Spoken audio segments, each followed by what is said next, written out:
हमारे देश के युवाओं की पहली पसंद है सरकारी नौकरी। उसमें भी अधिकतर का सपना होता है सरकारी उच्च पदों पर आसीन होने की, जैसे कि आईपीएस, आईएएस, आरपीएस या आरएएस। और यदि उसकी रुचि न्याय व्यवस्था में है तो आरजेएस, क्योंकि ये सरकार के वो नुमाइंदे हैं जिनकी कार्यप्रणाली से ही प्रशासन सुचारू रूप से चलाया जा सकता है। यही सरकारी व्यवस्थाओं के वो प्रमुख स्तंभ है जिन पर पूरी कानून व्यवस्था का दारोमदार है। और आज हम आपकी मुलाकात कराने जा रहे हैं ऐसे ही कुछ एक प्रमुख शख्स से, जिन्होंने एक छोटे से गांव में देखे सपने को राजधानी जयपुर में किया साकार। और इन्होंने कई सरकारी नौकरियों को छोड़कर चुना था राजस्थान पुलिस की सेवा क्षेत्र को, और सब इंस्पेक्टर की पद से शुरू की थी अपनी संघर्ष यात्रा, और आज के पद पर दे रहे हैं अपनी सेवाएं। आइए आज इनसे ही जानते हैं कि कैसे बने आरपीएस ऑफिसर, राजस्थान पुलिस की शान और मेहनत, लगन तथा साहस के प्रतीक आलोक सैनी से। नमस्कार, एनबीसी न्यूज़ 24 में आपका स्वागत है। मैं नितिका शर्मा आपके साथ। आज हम आपको एक ऐसी शख्सियत से रूबरू कराने जा रहे हैं जो कि traffic ACP waste mister Alok Kumar Saini बहुत बड़ी शख्सियत हैं। हमारी स्पेशल शो कैसे बने आरपीएस की एक हिस्सा है। आरपीएस की कहानी उन्हीं की ज़ुबानी। सर, सबसे पहले तो आप हमारे दर्शकों को अपना परिचय देंगे। मैं आलोक कुमार सैनी, मैं यहाँ पर एसीपी ट्रैफिक वेस्ट हूँ, आयुक्तालय जयपुर के अंदर। पश्चिम जिले का जो यातायात का प्रभार है, सुपरविजन का, वो मेरे पास। सर, आपने अपनी प्राथमिक शिक्षा कहाँ से करी? सबसे पहले नितिका जी, मैं आपको धन्यवाद देना चाहता हूँ, बहुत बहुत शुभकामनाएं देना चाहता हूँ आपके इस शो के लिए, जो युवाओं को प्रेरित करेगी, उनका मार्गदर्शन करेगी, मोटिवेट करेगी कि वो जीवन में कुछ बनने के लिए प्रेरित हो सकें। तो बहुत अच्छा प्रयास है आपका ये। मेरी प्राथमिक शिक्षा फतेहपुर शेखावाटी सीकर ज़िले के अंदर, वहाँ उस कस्बे के अंदर मेरी प्राथमिक शिक्षा हुई है। मेरी प्राथमिक शिक्षा वहीं पर सरकारी स्कूल के अंदर हुई है। माध्यमिक शिक्षा मैंने वहीं फतेहपुर शेखावाटी से करी है और ग्रेजुएशन भी मैंने वहीं से करी है। हमारे फतेहपुर शेखावाटी में चमड़िया कॉलेज है, सेठ जी.आर. चमड़िया कॉलेज, वहाँ से मैंने साइंस बायोलॉजी के अंदर मैंने ग्रेजुएशन करी। सर, पुलिस सेवा में आने की कोई ख़ास वजह? पुलिस सेवा के अंदर आने की कोई ख़ास वजह उस समय तो नहीं थी जिस समय हमने ये तैयारी शुरू करी थी। मैंने ग्रेजुएशन करने के बाद पोस्ट ग्रेजुएशन करी, मैंने बीएड करी और मैंने साथ में बहुत सारे प्रतियोगी परीक्षाओं की तैयारी करी।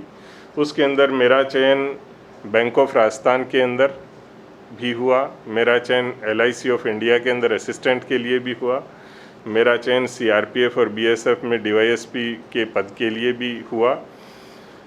मैंने LIC के अंदर ज्वाइन कर लिया था असिस्टेंट और मेरा पदस्थापन भी हो गया था। उसके बाद मैंने जो पैरेलल सब इंस्पेक्टर का एग्ज़ाम दिया था। पुलिस सेवा सभी को बहुत आकर्षित करती है, बहुत सारे आयाम हैं पुलिस सेवा के। देश सेवा करने के बहुत सारे तरीके हैं। आप आर्मी में जा कर के किसी भी काम को अच्छे से करके, कोई भी टैक्स को समय पर दे करके, किसी भी सेवा को अच्छे से परफॉर्म करके आप देश सेवा कर सकते हैं।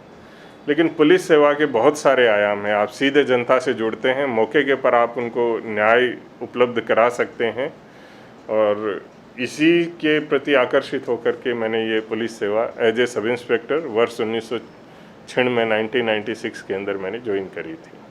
उपनिरीक्षक के पद से शुरू हुआ ये सफ़र आज यहाँ सहायक पुलिस आयुक्त यातायात आरपीएस के पद पर आने तक अभी जारी है। सर, आपका आरपीएस में चयन सर प्रमोशन के थ्रू हुआ है, तो सर आपने डिपार्टमेंट में लोगों के अंदर ऐसा क्या काम किया जिसकी वजह से आपका प्रमोशन हुआ? हमारे डिपार्टमेंट में आरपीएस के पद के ऊपर चयन के लिए दो प्रक्रियाएं हैं। एक आरपीएस की सीधी भर्ती है और दूसरा प्रमोशन के द्वारा आरपीएस का बनना है।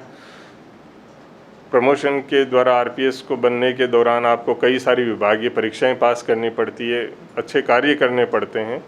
इसके अंदर आपको एक रिटन एग्ज़ाम देना पड़ता है, यानी कि आप कानून के लगातार टच में हैं, नवीनतम कानूनों से आप अपडेट हैं, उनकी जानकारी आपको है।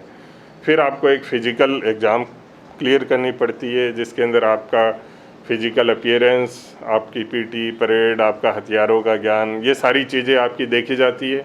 उसके बाद में आपका इंटरव्यू होता है, आपका सर्विस रिकॉर्ड देखा जाता है। सर्विस रिकॉर्ड सबसे महत्वपूर्ण पार्ट है, कि आपने जो पिछला आपका जो टाइम इस नौकरी में बीता है वो आपका कैसे बीता है, आपने क्या क्या रिवार्ड्स लिए हैं, क्या क्या आपने अच्छे प्रशिक्षण प्राप्त करे हैं, किस प्रकार से केसों का आपने सही अनुसंधान किया है जिससे आपके उच्चाधिकारियों ने आपको रिवार्ड दिए हैं और पनिशमेंट आपको नहीं मिले हैं। ये सारी चीज़ें कम्युलेट होकर के आपको एक स्कोर बनता है और तब आपका अगले पद के ऊपर आपका प्रमोशन होता है।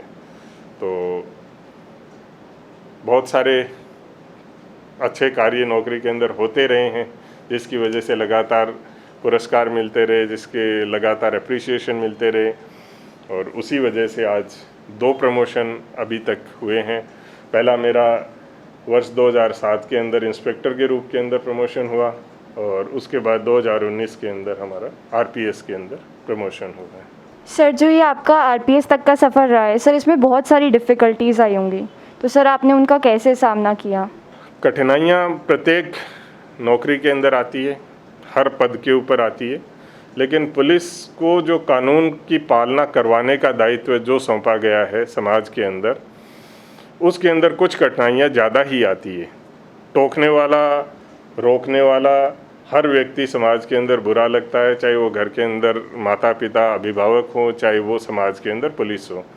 हमें काम इसी प्रकार का दिया गया है कि ये काम विधि सम्मत नहीं है, कानून के अनुरूप नहीं है, तो हमें उसको टोकना है, रोकना है और अगर किसी ने ऐसा कार्य किया तो उसको सज़ा दिलानी है। उसके रास्ते के अंदर बहुत सारी चुनौतियां हैं, जिसके अंदर सबसे पहले तो समाज के लोग इस चीज़ को स्वीकार नहीं करते। अगर उनके बच्चे के साथ में कोई घटना होती है तो वो कहते हैं कि साहब बच्चा समझ के माफ़ कर दो। अगर किसी और के बच्चे ने वो गलती करी है तो वो कहते हैं कि नहीं ये तो पूरा ख़ानदान ही बदमाश है, इसको तो सज़ा मिलनी चाहिए। कुछ तो हम लोगों की सोच इस प्रकार की है। फिर दूसरे कई तरीके की हमें समाज में रहते हैं तो जो हमारा सामाजिक सिस्टम है, जो लोकतांत्रिक सिस्टम है, इसके अंदर जो भी आपके ऊपर दवा परेशानी आती है उसको भी आपको पार करना पड़ता है। आपको कानून की जानकारी भी होनी चाहिए कि किस मुकदमे में, किस अभियोग में किस प्रकार की धाराएं लगती है, वो धाराएं जमानती है, अजमानती है, उसका अपराध किस प्रकार का है। क्योंकि सबसे अहम बात किसी भी अपराध में उस अपराध को करने के पीछे का आशय होता है। सबसे पहले हमें ये समझना है कि उसका आशय कैसा है। क्या ये कार्य भूलवश हो गया, नेग्लिजेंट एक्ट था, या उसका आशय इस अपराध को करने का था। चोरी, कोई आदमी किसी जगह से एक ब्रेड उठा लेता है केवल पेट भरने के लिए भी, और चोरी कोई महंगी वस्तु को उठा करके बेच करके, और अपने परिवार के किसी सदस्य का इलाज कराना भी चोरी। और उसके अलावा कोई उस चोरी करके उससे कहीं पर कोई रंगरेलियाँ मना रहा है, याशियाँ कर रहा है, वो भी चोरी। हमें आशय को समझना है कि उसने अपराध किस आशय से किया है, उसके अनुरूप धाराएं लगा करके और उसके बाद में उसका अनुसंधान करना। तो उसके अंदर बहुत सारी समस्याएं आती है, पर अगर आप पॉजिटिव हैं, आप चीज़ों को समझते हैं, आपका दृष्टिकोण, अगर आप सही हैं तो आपका दृष्टिकोण लोगों की समझ में आएगा, तो फिर बाधाएं दूर होती जाती है और आप अपना कार्य करते रहते हैं। सर, आजकल के युवाओं को ऐसा लगता है कि सर आरपीएस में आना बहुत मुश्किल है, तो सर इस पे आप क्या कहना चाहेंगे? आरपीएस में आना निश्चित रूप से मुश्किल तो है, क्योंकि ये राज्य सेवाओं की सबसे टॉप सर्विस है, जिसके अंदर सबसे ऊपर आने वाले आरएएस के अंदर और उसके बाद आरपीएस के अंदर चयन होता है। बहुत लिमिटेड सीटें होती है, तो आरपीएस बनना तो बिल्कुल मुश्किल काम है, लेकिन असंभव नहीं है। अगर कोई आदमी इसको चुनौती के रूप में लेता है तो वो निश्चित रूप से आरपीएस बन सकता है। डायरेक्ट आरपीएस को फाइट करने के लिए आपका सब्जेक्ट के ऊपर आपका कमांड है, आपकी तैयारी है, आपका एक नज़रिया है कि आप लोगों को किस तरीके से देखते हैं, चीज़ों को किस तरीके से समझते हैं, आपका जनरल नॉलेज आपका डेवलप होता है। ग्रुप डिस्कशन में, इंटरव्यू के अंदर इस चीज़ों का आपको फ़ायदा मिलता है। तो अगर आप शुरू से ही प्रण बना करके चले, टारगेट लेकर के चलें, तो आरपीएस सीधा चयन भी मुश्किल नहीं है। और अगर सीधी नियुक्ति आपकी आरपीएस से भी नहीं हो पाती है तो उसका एंट्री लेवल उप निरीक्षक भी है। आप सब इंस्पेक्टर के पद के ऊपर सीधे चयनित होकर के उसके बाद भी आप आरपीएस बन सकते हैं। मैं तो कहता हूं कि सब इंस्पेक्टर के पद पे चयनित होकर आरपीएस बनना और भी ज़्यादा आनंददायक है, क्योंकि इसके अंदर आप निचले लेवल के ऊपर जो सबसे की यूनिट है, किसी भी सिस्टम के काम करने की एक की यूनिट होती है जिसके ऊपर सबसे ज़्यादा फंक्शन किया जाता है, वो हमारे पुलिस विभाग के अंदर पुलिस स्टेशन है। आप पुलिस स्टेशन के प्रभारी रहने के दौरान आप जितना अनुसंधान करते हैं, अपराध नियंत्रण करते हैं, कानून व्यवस्था को बनाए रखने के लिए काम करते हैं, आप गश्त करते हैं, आप नाकाबंदी करते हैं, आप अपने हाथ से जो सारे काम करते हैं और उसको सुपरवाइज करते हैं, वो मौका आपको मिलता है। क्योंकि सब इंस्पेक्टर है वो किसी थाने का प्रभारी होता है, इंस्पेक्टर बनने पे आप किसी थाने के प्रभारी लगते हैं। तो आपने पुलिस का वो असली कार्य किया है जिसके लिए पुलिस जानी और समझी जाती है। उसके बाद आपका चयन आपके कार्य, आपकी परफॉर्मेंस, आपकी योग्यता, इन सारी चीज़ों को देखते हुए आपका प्रमोशन होता रहता है और आप आरपीएस बन सकते हैं। तो आप ये ना सोचें कि अगर सीधी नियुक्ति आपकी आरपीएस पर नहीं हुई है तो आप आरपीएस नहीं बन सकते। आप उपनिरीक्षक आइए, उपनिरीक्षक के पद पर चयनित होने के बाद भी आपके लिए आरपीएस बनने के रास्ते खुले हैं और वो और भी ज़्यादा आनंददायक है। सर, ऐसी कोई घटना जिस पे आपको ऐसा लगा हो कि इससे अच्छा तो मैं ये नौकरी छोड़ दूं? नहीं, ऐसा तो अभी तक कभी भी नहीं लगा। उल्टा मैं तो ये कहना चाहता हूँ कि मेरा चयन आरपीएस बनने तक 4 अलग अलग पदों पर हो चुका था। मैं 2nd ग्रेड टीचर के रूप में मुझे नियुक्ति मिल चुकी थी, 3rd ग्रेड टीचर के ऊपर मेरी नियुक्ति हो चुकी थी, बैंक ऑफ राजस्थान के अंदर मेरा चयन रिटर्न में हो गया था, मेरा इंटरव्यू बाकी था, सीआरपीएफ और बीएसएफ में डीवाईएसपी में मेरा चयन हो चुका था रिटर्न के अंदर। लेकिन जब सब एलआईसी में मैं नौकरी 1 साल के लगभग मैंने करी है असिस्टेंट के तौर के ऊपर, ये सारी चीज़ें छोड़ करके और मैंने पुलिस सेवा का चयन किया और कहीं पर भी इसका खेद नहीं है, किसी भी पल ऐसा नहीं लगता। हम अगर तुलना करें दूसरे विभागों से, वो लोग कितने आराम में हैं, तब आपको ये नौकरी अखरेगी, आपको ये चुनौतियाँ बड़ी लगेगी। और अगर हम ये देखते हैं कि हमें क्या क्या एडवांटेज है इस जॉब के, हम जो कार्य हम लोगों के लिए कर पा रहे हैं, जैसे अभी हम इसी कोरोना के समय में लीजिए आप, बाहर से यहाँ ऑक्सीजन की किल्लत थी, बाहर से ऑक्सीजन के टैंकर आ रहे थे, हम ऑक्सीजन के टैंकर के आगे और पीछे रह करके सारे पॉइंट्स पे अपना स्टाफ लगा करके उनको हम तुरंत हॉस्पिटल्स तक और दूसरी जगहों पर पहुंचा पा रहे थे। बड़ा संतुष्टिदायक कार्य था।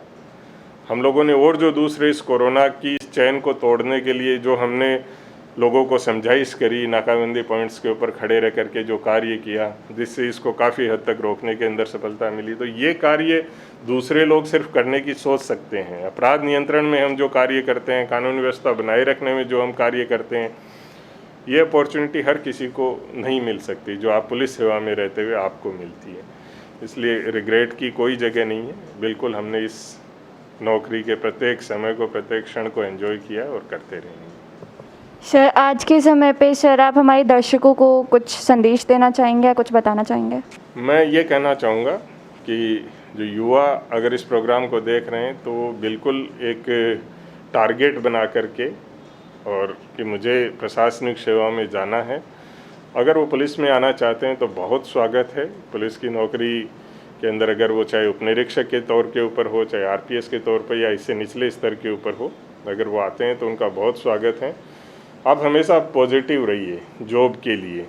आप तभी इस नौकरी में आइए या प्रशासनिक सेवाओं में तभी आइए जब आप इन सेवाओं में आना चाहते हैं। केवल अपनी बेरोजगारी को दूर करने के लिए आप इसमें नहीं आए, क्योंकि अगर आप केवल मन मार के बेरोजगारी दूर करने के लिए किसी सेवा का चयन करते हैं तो आपको कई बार ऐसा रिग्रेट फील होगा कि ये तो इतना मुश्किल काम है, इसमें तो इतनी सारी ये चुनौतियाँ हैं, कठिनाइयाँ हैं।